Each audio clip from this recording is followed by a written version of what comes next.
There's one section of the Torah portion this week that could literally be right out of a modern comedy movie. Two women, sisters, they're seeking to gain approval of their husband. Yes, you heard me right. Two sisters married to the same guy. It's big of him and big of me too. That didn't go over. All right. Well, they're in a competition to see who can have the most children. And when you listen to the names that they give the children, and by the way, these are the tribes of Israel, the reasons why they give them is certainly comical. So in this race, by the way, Leah wins by a long shot. She has 7 of the 13 children. So if I do my math right, I think that's over 50%. Is that right? So here it is. We're beginning, this is chapter 29 of Genesis. We begin with verse 32. Leah conceived and bore a son and named him Reuben. For she declared, it means, Adonai has seen my affliction. It also means, now my husband will love me. Next, she conceived again and bore a son and declared, this is because God heard that I was unloved and has given me this one. Named him Simeon. Next, she again conceived. She's very busy. And bore a son and declared, this time my husband will become attached to me, for I have borne him 3 sons. And they call him Levi. Then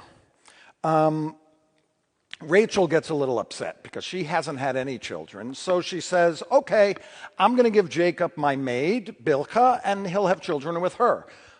This is the part where it kind of veers off the 21st century comedy and moves into something a little different. But then Bilhah has a child, and it says, God has vindicated me.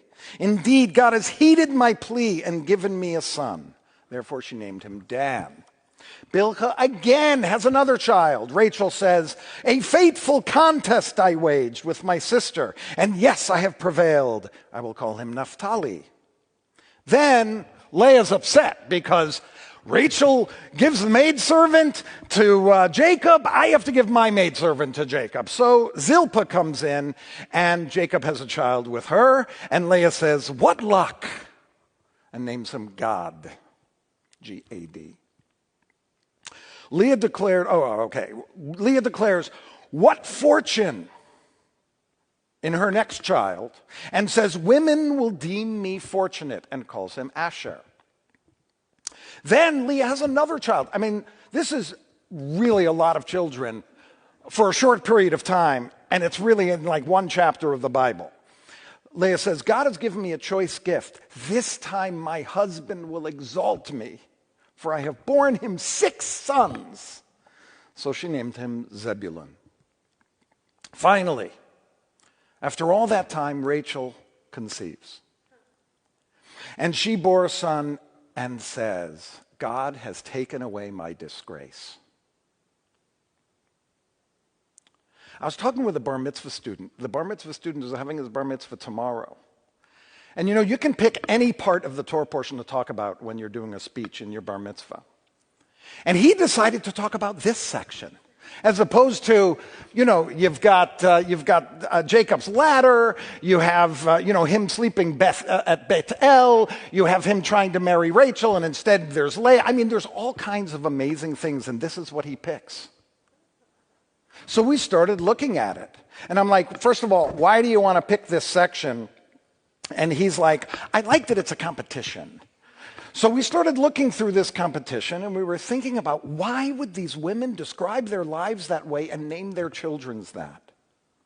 And we realized that women 3,000 years ago had value when they bore children. That was the way they determined what their value was in the world, by having kids. And there was really no other way for them to feel valued.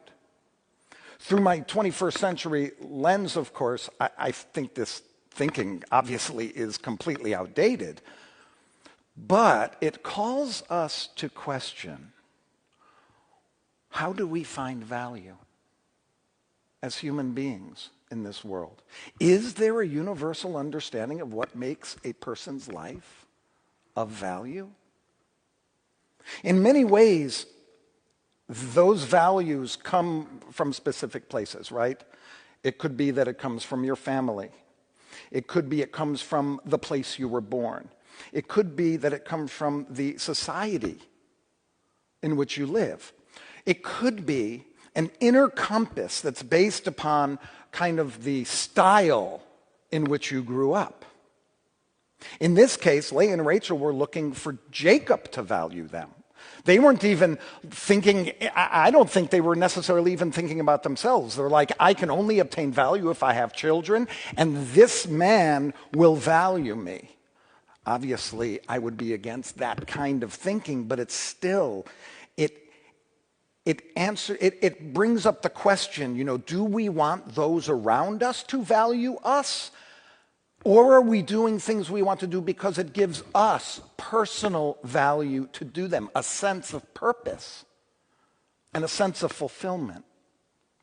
So perhaps the first question that we need to ask is, do I seek my value in others' eyes? Or is that value internal? And then, who is it that determines my value? And then finally, the last question is, and this is really the first question, what gives you value? Have you ever thought about what you value in your life? Is it helping other people? Is it having a lot of money? Is it having prestige? Is it knowledge and the pursuit of learning and degrees? Is it business success? Is it artistic prowess? Is it athletic ability? I don't have the answer for you. Only you have your own answer. And the hardest part here is, we mustn't judge where a person finds their value.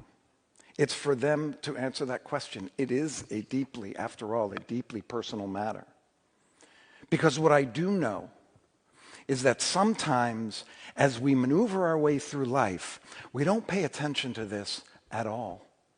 Because we're living each day and we're slogging our way through the day or through weeks or through months or through years before we even ask the question, do I value what I'm doing?